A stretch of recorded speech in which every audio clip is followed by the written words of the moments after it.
Halo teman-teman semua, selamat datang di kelas akuntansi, belajar akuntansi mudah dan menyenangkan. Di video kali ini kita akan belajar bagaimana cara menentukan nilai biaya overhead pabrik atau BOP.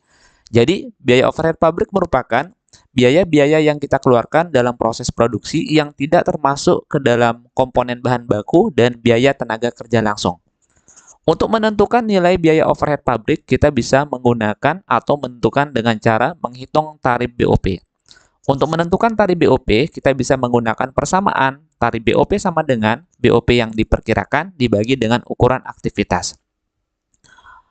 Ukuran aktivitas ditentukan berdasarkan satu, bisa menggunakan unit produksi, yang kedua, bisa menggunakan biaya bahan baku, yang ketiga, bisa menggunakan dasar biaya tenaga kerja langsung, yang keempat, bisa menggunakan dasar jam kerja langsung, dan yang terakhir, bisa menggunakan jam kerja mesin.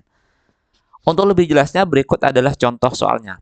Misalkan PT Huda memperkirakan bahwa biaya overhead pabrik untuk periode yang akan datang sebesar 5 juta. PT Huda mendasarkan diri pada kapasitas yang diharapkan. Untuk periode yang akan datang, kapasitas yang diharapkan bila dinyatakan dalam satu, berdasarkan dasar yang tadi ada unit produk, ada berdasarkan bahan baku, tenaga kerja, jam kerja langsung, dan jam kerja mesin.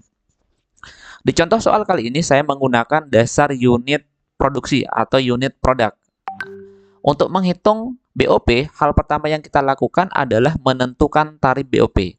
Untuk menentukan tarif BOP bisa menggunakan persamaan yang tadi. Tarif BOP merupakan BOP yang diperkirakan dibagi dengan unit produk. Karena kebetulan di contoh soal saya menggunakan unit produk. Oke, ketika menggunakan unit produk, hal yang perlu diperhatikan adalah pertama, BOP yang diperkirakan, yang kedua adalah unit yang akan diproduksi. Oke, penentuan tarif BOP sama dengan BOP yang diperkirakan, oke, yang 5 juta, kemudian ukuran aktivitas. Karena kebetulan di contoh soal kita menggunakan unit produk, maka untuk menghitung tarif BOP cukup kita memasukkan BOP yang diperkirakan yaitu 5 juta, kemudian dibagi dengan unit yang akan kita produksi yaitu 1000. Sehingga tarif BOP sama dengan 5 juta dibagi dengan 1000 sama dengan 5.000. Jadi tarif BOP per unit produk sama dengan 5.000. Sehingga setiap unit produk mengandung BOP sebesar 5.000 berdasarkan perhitungan dari tarif BOP. Nah, kemudian lanjut ke contoh soal berikutnya. Misalkan pada periode yang bersangkutan perusahaan berproduksi sebanyak 500 unit dengan mengeluarkan nilai bahan baku sebesar 5 juta dan biaya tenaga kerja langsung 4 juta. Tentukan biaya pokok dari produk dalam proses dan buatlah jurnal yang diperlukan. Oke, hal pertama yang kita lakukan untuk menentukan biaya atau barang dalam proses adalah menambah total komponen pembentuk produk yang terdiri dari bahan baku, biaya tenaga kerja, dan BOP. Kebetulan di soal sudah ditentukan bahwa kita mengeluarkan untuk bahan baku sebesar 5 juta dan biaya tenaga kerja langsung sebesar 4 juta.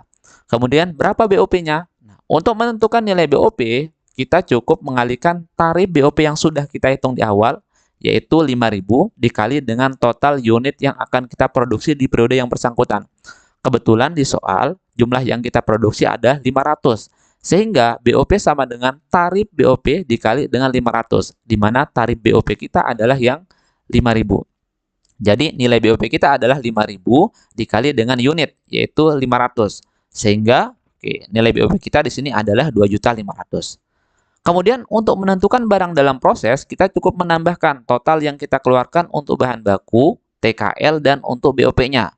Oke, bahan baku kebetulan 5 juta, kemudian BTKL 4 juta, dan BOP 2.500.000 berdasarkan hasil hitungan kita di BOP yang atas. Sehingga total barang dalam proses kita adalah 11.500.000.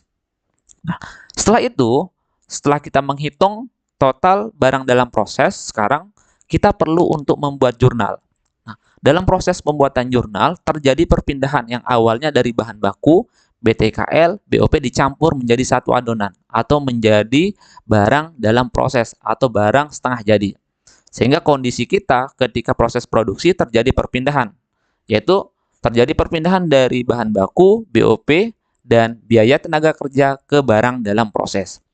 Sehingga kondisinya ketika bahan baku berpindah, itu bahan baku kita berkurang. Oke. Bahan baku ketika berkurang, posisi saldonya dikredit karena bahan baku merupakan bagian dari aset. Aset ketika berkurang, posisinya dikredit.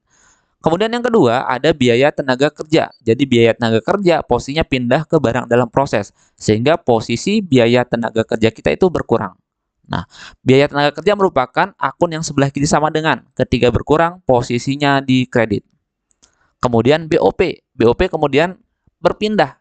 Yang dari awalnya BOP, pindah ke barang dalam proses. Ketika BOP berpindah, itu terjadi proses pengurangan nilai. Oke, BOP ketika berkurang, posisinya dikredit karena BOP merupakan bagian dari akun yang sebelah kiri sama dengan. Nah, kemudian barang dalam proses menerima perpindahan dari ketiga komponen pembentuk produk. Karena dia menerima, maka posisi dari barang dalam proses adalah bertambah. Oke, barang dalam proses ketika bertambah, posisinya di debit karena barang dalam proses merupakan bagian dari aset. Aset ketika menerima bertambah, maka posisi akunnya di debit. Setelah itu tinggal kita jurnal. Ingat, debit selalu di atas dan kredit selalu di bawah. Oke, barang dalam proses bertambah senilai total yang kita keluarkan untuk proses produksi yang terdiri dari bahan baku, biaya tenaga kerja, dan BOP. Nah, sehingga jurnalnya adalah barang dalam proses di debit senilai 11.500.000, kemudian bahan baku berkurang senilai 5 juta, biaya tenaga kerja berkurang 4 juta, dan BOP berkurang 2.500.000 sesuai dengan hitungan kita di awal. Oke, jadi ini yang kita perlukan untuk mencatat proses produksi. Sekian, terima kasih. Assalamualaikum warahmatullahi wabarakatuh.